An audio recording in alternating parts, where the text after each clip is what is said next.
முனிவர்கிட்ட ஒரு காக்கா சொன்னிச்சான், நான் ரொம்ப கருப்பா இருக்கேன், என்னை யாருக்குமே பிடிக்க மாட்டேங்குது, எனக்கு இந்த உலகத்துல வாழவே பிடிக்கல, என்ன வெள்ளை வண்ணத்துல இருக்கிற ஒரு அன்னப்பறவையா மாத்திடுறீங்களா அப்படின்னு கேட்டதுக்கு முனிவர் சொல்லியிருக்காரு, கண்டிப்பா மாத்தினேன். அதுக்கு முன்னாடி அந்த அன்னப்பறவை மகிழ்ச்சியா இருக்கான்னு போய் பார்த்துட்டு வந்துருந்தாராம்.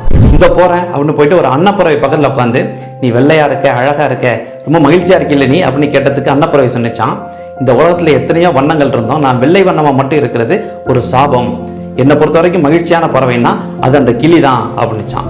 ஒரு பஞ்சவர்ண கிளிகிட்ட கேட்டிருக்கேன், நீதான உண்மையிலே மகிழ்ச்சியான பறவை அப்படின்னு அந்த கிளி சொன்னிச்சான், என்னை யாரு எங்கேருந்து பிடிச்சி கூண்டுக்குள்ள போடுவாங்களோன்னு நான் பயத்திலே வாழ்ந்துட்டு இருக்கேன், என்னை பொறுத்த வரைக்கும் மகிழ்ச்சியான பறவைன்னா அது மயில் தான் அப்படின்னு சொன்னோடனே, இது ஆமாமா உண்மைதான் அப்படின்னு சொல்லிட்டு மயிலை தேடி போயிருக்கு. ஒரு மிருக காட்சி சாலையில் இருந்திருக்கு.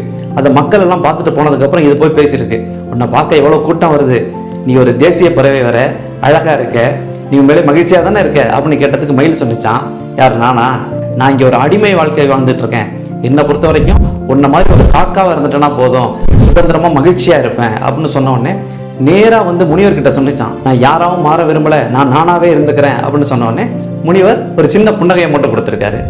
உங்களோட தோற்றத்தையோ உங்களோட நிலையையோ வேற யாரோடவும் எப்பவும் ஒப்பிட்டு பார்க்காதீங்க. ஏன்னா நீங்க தனித்துவமானவர்கள், நீங்க திறமைசாலிகள், இந்த உலகத்திலே நீங்க தான் அழகானவங்க. இந்த உண்மையை நீங்க உணர்ந்துட்டீங்கன்னா போதும், இந்த உலகத்துல வியத்தகு சாதனைகளை உங்களால படைக்க முடியும்.